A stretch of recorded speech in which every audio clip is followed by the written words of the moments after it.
Ah là là les amis, vous vous rappelez de ça? Ah, on s'en vantait, hein, notre championnat de France n'était finalement pas une ligue de fermiers. Finalement, le palmarès des clubs français en Coupe d'Europe, on a maîtrisé notre match aller. Pensez au retour, bordel, la prochaine fois.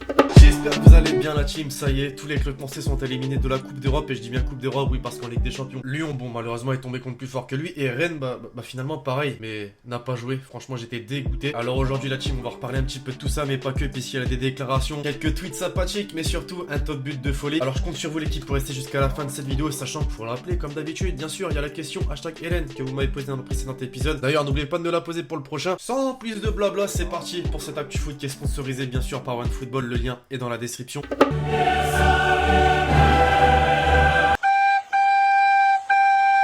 Bon, déjà, une chose les amis, je suis obligé de vous montrer les tirages au sort des quarts de finale de la Ligue Europa, mais forcément de la Ligue des Champions, qu'on a vu hier d'ailleurs, allez voir la vidéo, merci, ça fait plaisir. Le petit grattage comme toujours, ça fait plaisir, voilà. Pour les probables demi-finales, la team, le gagnant d'Arsenal-Naples affrontera le gagnant de Villarreal-Valence, et le gagnant de Benfica-Francfort affrontera le gagnant de Slavia Prague-Chelsea. C'est l'année des clubs anglais, je vous le dis, puisque Chelsea-Arsenal peut tomber en finale. Et concernant la Ligue des Champions, je vous invite à aller check la vidéo d'hier. Comme je l'ai dit hier, il est donc possible de voir un Juve, Barça en finale, Messi vs Ronaldo.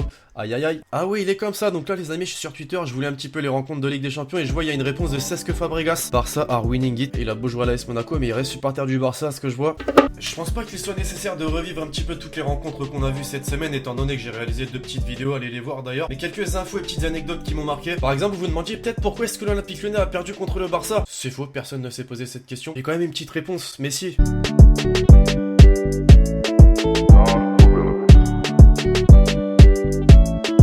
Là, les Lyonnais, je vous le dis, c'était terminé. Messi a retiré son chewing-gum, ça y est, il était parti en mode destructeur. Non, mais clairement, après ce but, il a porté son équipe. J'aime la Ligue des Champions pour de nombreuses raisons. La performance hier de Cristiano a été impressionnante, celle de la Juve aussi. Cristiano a eu une soirée magique avec ses 3 buts. Pour ça, cette déclaration, la team, puisque certes, c'était la semaine de Messi, mais Ronaldo, déjà, il a été élu meilleur joueur de la Ligue des Champions cette semaine. Mais surtout, a fait parler pour cette célébration en réponse à Diego Simeone. Bon, tu peux comprendre qu'en rentrant un hat-trick, il y a l'émotion qui ressort un petit peu. Malheureusement, fallait peut-être pas. Pourquoi? Puisque d'après AS, l'Atlético Madrid envisage de porter plainte contre Cristiano Ronaldo pour sa célébration lors du match retour. La raison, le Portugais a réalisé cette célébration devant le parquage des supporters colchoneros et aurait insulté ces derniers de fils de chien.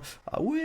Mais le pire finalement c'est peut-être pas ça. Pour sa célébration, Ronaldo pourrait être suspendu par l'UEFA. C'est une nouvelle dont la Juventus se serait bien passée selon la Gazzetta dello Sport. Il pourrait bel et bien écoper d'une suspension de la part de l'UEFA. Ça serait ballot un petit peu, rentrer un triplé, se qualifier pour l'écart. 7-0 bordel, j'en reviens toujours pas. Je voulais vous parler brièvement de cette rencontre les amis, puisque les dirigeants du club allemand, franchement, niveau com en France, on devrait prendre exemple. Suite au mauvais résultat de Schalke 04, le club a décidé de brader le prix de ses maillots aux abonnés en le vendant 19,04€. Les 19,04€ font référence à l'année de fondation du club, 1904. Nasser met les maillots du PSG à 13€. Oula, je vais me faire insulter par les Parisiens.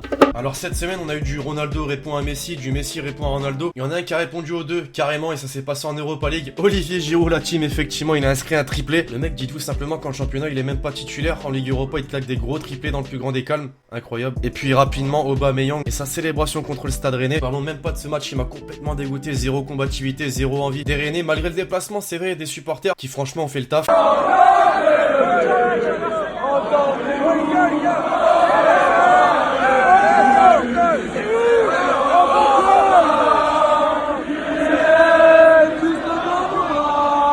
Like this. I've been on the grind like this, like this, like this. Do you like this? Me reprochez pas de l'avoir placé, non, parce qu'on parle vraiment d'équipe de France aujourd'hui, la team, puisque Deschamps a révélé sa liste pour les 2 prochains matchs des qualifications à l'Euro 2020. Et pour le coup, elle m'a un petit peu déçu, comme beaucoup d'entre vous sur les réseaux sociaux, à ce que j'ai vu. Je vous la mets à l'écran pour ceux qui ne l'ont pas vu, faites pause pour l'avoir plus en détail. Ce qui est bizarre avec Deschamps, c'est qu'il sait qu'il peut sélectionner certaines personnes. Il mérite pour certains beaucoup plus leur place que des champions du monde. Ben Yedder et Lacazette, il mériterait d'être là avec nous, mais je dois choisir Olivier. Joue moins en club, mais il sait être performant quand il est avec nous. Déjà, mais moi ce qui m'a choqué la team, c'est au niveau de la défense. Pourquoi tu ne prends pas par exemple un Kenny Lola qui est l'un des meilleurs latérales cette saison? Je sais pas, tout simplement. Après on va lui faire confiance quand même, puisque c'est quand même lui qui a permis à l'équipe de France d'être champion du monde. Pas du tout, voici quand même un minimum. Donnez-moi votre avis, tiens, sur cette sélection de Didier Deschamps. Quelles sont les erreurs qu'il a commises? Et petit aparté, vraiment petit aparté Ligue 1, puisque ce week-end c'est quoi? C'est Classico. PSG Olympique de Marseille les amis, il est d'autant plus intéressant que le PSG n'a pas joué au Parc des Princes depuis son match contre Manchester United en Ligue des Champions. J'ai bien envie de voir comment vont les accueillir les Ultras. En tout cas, je pense que ça va donner un bon match malgré les probabilités de victoire assez faibles de l'Olympique de Marseille, puisque quand on regarde les 5 dernières rencontres, bon le PSG sans surprise remporte tout, mais Marseille n'a pas perdu une seule fois à 4 victoires, un match nul. Un petit prono peut-être dans les commentaires la team.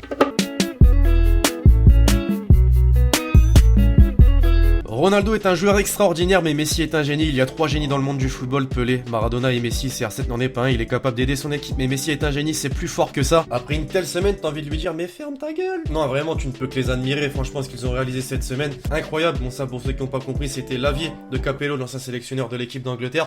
Zidane, nous connaissons la qualité de Neymar et Mbappé, mais je ne pense qu'au match de demain, j'adorerais l'entraîner Mbappé. Comme tous les bons joueurs, je n'ai rien demandé au président, ce n'est pas le moment de parler de ça. Zidane qui donne son avis sur toutes ces rumeurs Neymar et Mbappé vers le Real Madrid. Le président du club, il en parle, tu vois, un minimum, il veut les deux, lui carrément, bon même si c'était une blague. Zizou, lui, veut vraiment attendre l'été. Et en parlant de lui, d'ailleurs, il tient sa première recrue, la team, puisque Militao, le défenseur du FC Porto, a officiellement signé pour une somme de 50 millions d'euros. Je connais pas forcément, donc tu vas pouvoir me dire en commentaire ce qu'il vaut. Et pour conclure la team, alors c'est absolument pas une déclaration, mais plutôt une conversation. Evra qui partage dans le plus grand des calmes sa conversation avec Cristiano Ronaldo avant le match Juventus Atlético. On va passer frère à la maison, on les écrasera. Encore une fois, hein, c'est qu'un SMS, tu vas me dire, mais énorme pesage de couilles de Ronaldo qui dit on va les écraser. Il les a foudroyés. La petite palette des tweetos en inspiration de la semaine, la team. Alors cette semaine, petite nouveauté, Laurent Paganelli. Ouais, il arrive à nous mettre KO sur le bord des terrains, mais sur Twitter, franchement, il y a du level.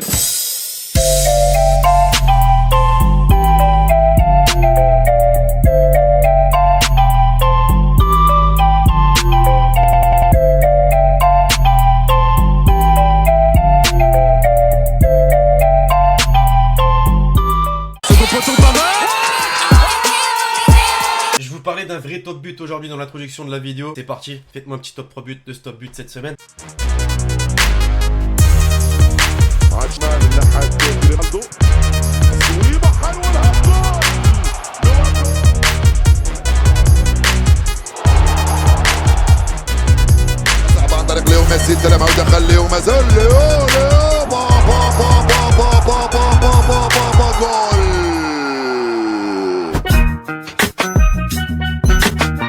Et pour conclure la question hashtag Hélène, penses-tu que le LOSC pourra aller en Ligue des Champions la saison prochaine? Il me semble que j'ai déjà répondu à cette question récemment, mais j'ai vu qu'il y avait 124 personnes qui ont liké ton commentaire mon pote, donc je vais répondre à cette question et ça tombe bien puisque le LOSC hier a perdu 1-0 contre Monaco en plus qui se relance plutôt bien, bon certes à l'arraché avec un but à la 90e, mais victoire tout de même. Alors bien sûr le LOSC a encore 7 points d'avance sur Lyon, il reste tout juste 9 matchs au LOSC pour terminer la saison et je pense que ça va le faire, ouais clairement je pense que le club nordiste va se qualifier pour la Ligue des Champions la saison prochaine, ça aura été mérité avec un Nicolas Pepe extraordinaire. Bref voilà la team, c'est tout pour l'actu foot du jour, j'espère que vous l'avez kiffé, bien sûr comme toujours vous savez ce qu'il vous reste à faire, lâchez le gros pouce bleu, n'oubliez pas de faire un petit tour dans les commentaires déjà pour me donner un avis sur tout ce qu'on a pu voir au cours de cette vidéo, mais surtout mettez un petit hashtag Hélène avec ta question pour le prochain épisode. D'ici là la team, je vous donne rendez-vous très prochainement sur la chaîne pour de nouvelles vidéos. C'était Alexis, ciao ciao.